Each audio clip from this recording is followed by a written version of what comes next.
Jean-Pierre Vercamer, bonjour. Bonjour. C'est une joie de vous retrouver, fidèle au forum. Vous avez publié avec Viviane Tchernonog une étude sur les difficultés majeures rencontrées par les associations. En quoi cette étude était-elle aujourd'hui indispensable ? Alors elle était indispensable déjà à partir de 2006, puisque c'était la première édition, la première date à laquelle on avait créé cette étude. On sentait qu'il y avait un besoin de la part du secteur associatif de savoir comment se positionner par rapport aux autres.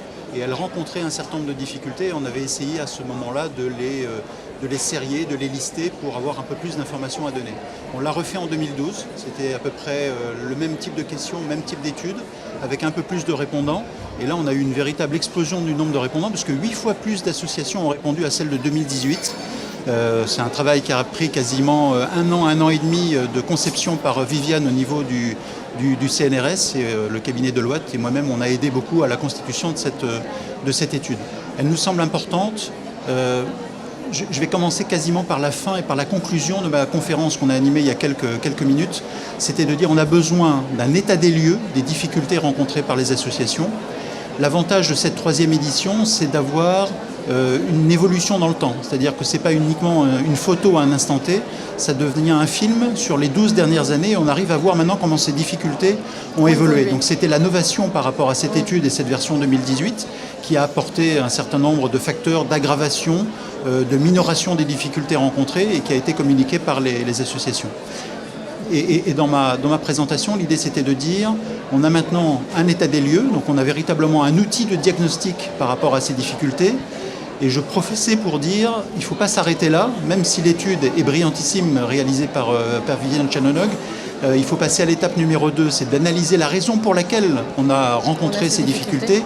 Et l'étape numéro 3, c'est de dire quel plan d'action je mets en place pour essayer de contrôler ces difficultés et d'arriver à les dépasser. En n'oubliant pas l'objet pour lequel on a créé l'association, qui n'est pas d'avoir des états certifiés par un commissaire aux comptes, d'avoir une présentation parfaite au niveau de la communication, mais d'avoir surtout une efficacité dans le projet associatif que l'on a mis en place au niveau de l'association. Parmi les 40 difficultés rencontrées, identifiées, est-ce que vous pouvez nous en citer 2 ou 3 majeures ? Oui. On retrouve, comme il y a 6 ans, mais pas forcément comme il y a 12 ans, la difficulté de recruter des bénévoles et de recruter des dirigeants bénévoles pour assurer la conduite des opérations au niveau de l'association. Est-ce que c'est surprenant ? Pas forcément, puisqu'on avait déjà ce constat-là il y a maintenant 6 ans et 12 ans, beaucoup plus marqué aujourd'hui. Est-ce qu'il y a un dépoussiérage à faire de certains projets associatifs ? Est-ce qu'il faut arriver, je le dis avec beaucoup de sympathie, mais arriver à déloger certains présidents à vie au niveau de certaines associations, et ça au détriment de potentiels successeurs peut-être un peu plus jeunes pour redynamiser un peu l'association peut-être ? Est-ce qu'on a des problèmes de formation de certains dirigeants ? C'est devenu quand même un véritable problème. Donc on a des personnes qui restent très longtemps parce qu'on n'arrive pas à trouver de remplaçants. Et c'est paradoxal parce que le nombre de bénévoles a encore augmenté au niveau de la France tout entière. Par contre, le fait de prendre des responsabilités au niveau d'une association, c'est un petit peu comme les maires des communes qui ont beaucoup de difficultés à rester maires parce qu'un poteau de basket s'est effondré malheureusement sur un enfant, sur une zone de sport, et ça devient difficile. La peur de la responsabilité. Voilà, exactement. Dans la deuxième, c'est peut-être... alors, on parle beaucoup de baisse du financement du secteur public, qui est réel. Il était encore de 51% en 2015, il est de 44% aujourd'hui en 2018. Donc forcément, il faut se réinventer pour trouver de nouvelles ressources financières. Donc pas mal d'associations se rendent compte que ces ressources, il y a une vraie concurrence, c'est difficile d'aller les chercher, moins du secteur public. Un mécénat privé qui se bat et on arrive à être étal à ce niveau-là, et d'arriver à trouver de nouveaux moyens de financement, c'est pas forcément si évident. Il y a le don par SMS. Alors j'entends aujourd'hui, c'est un peu exotique, certains ne règlent pas en euros mais versent des bitcoins. J'exhorte simplement à être très prudent par rapport à ça tant que Bercy n'a pas donné son point de vue. Mais voilà, trésorerie et des financements en manque peut entraîner une difficulté de continuité d'exploitation au niveau de l'association ou un état de cessation de paiement. Et là, c'est du pénal, il faut être particulièrement vigilant par rapport à ça. Le dernier point que je rajouterais, c'est peut-être, alors là, c'était une surprise dans l'autre sens. J'ai été étonné, et tant mieux, la judiciarisation des affaires au niveau de la France. On n'est pas encore comme aux États-Unis à avoir, quand quelqu'un n'est pas content sur la manière dont l'argent qui a été donné a été employé, tout de suite une mise en responsabilité ou, j'irais, régler les choses par procès. Donc on n'est pas encore en France dans cette situation-là. Moi, je vois quelques contentieux et litiges dans les certifications de comptes que je peux être amené à faire, mais c'est vrai qu'on n'a rien à voir avec le monde anglo-saxon et on va se féliciter de ce genre de choses pour l'instant. Vous avez identifié toutes ces difficultés. Comment le cabinet Deloitte accompagne les associations et fondations dans la résolution de ces difficultés ?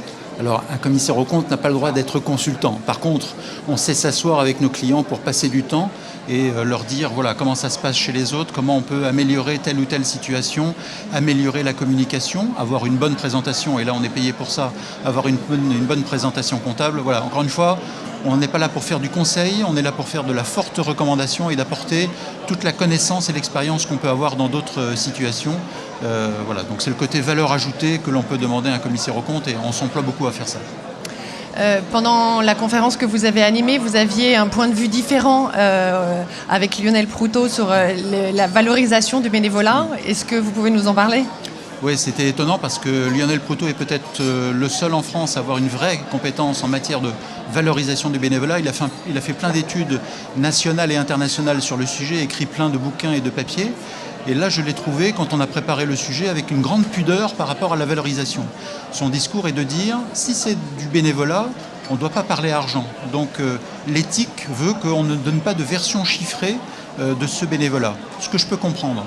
D'un autre côté, il dit qu'il y a des difficultés pour savoir quel est le coefficient à multiplier par rapport au nombre d'heures ou de jours passés par un bénévole pour arriver à une valorisation monétaire. Si on essaye quand même, il l'a quand même fait de son côté, il arrive à un chiffrage qui représente entre 26 et 29 milliards d'euros.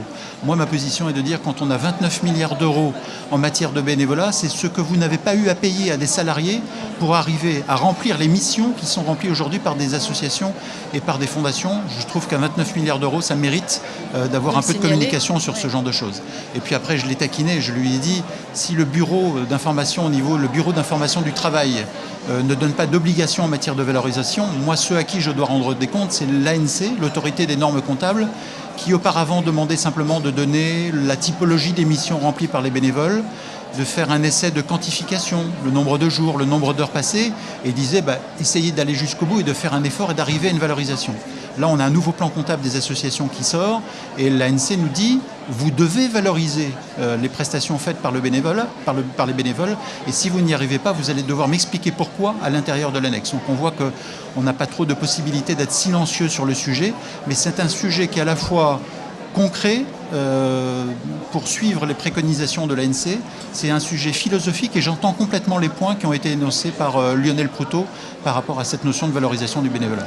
Il me semble que c'est aussi, cette valorisation est une manière de valoriser le travail des bénévoles d'un point de vue personnel, valoriser leur engagement. Oui. Et je vous confirme, quand je suis en assemblée générale et que sur une slide, on voit le nombre d'heures de bénévoles et le montant consacré à cela, tous les bénévoles qui sont dans la salle ont un grand sourire. Oui, quelque part, c'est une reconnaissance du travail effectué et ils se retrouvent sur un certain nombre de slides. Très bien. Merci beaucoup. Merci beaucoup, merci à vous.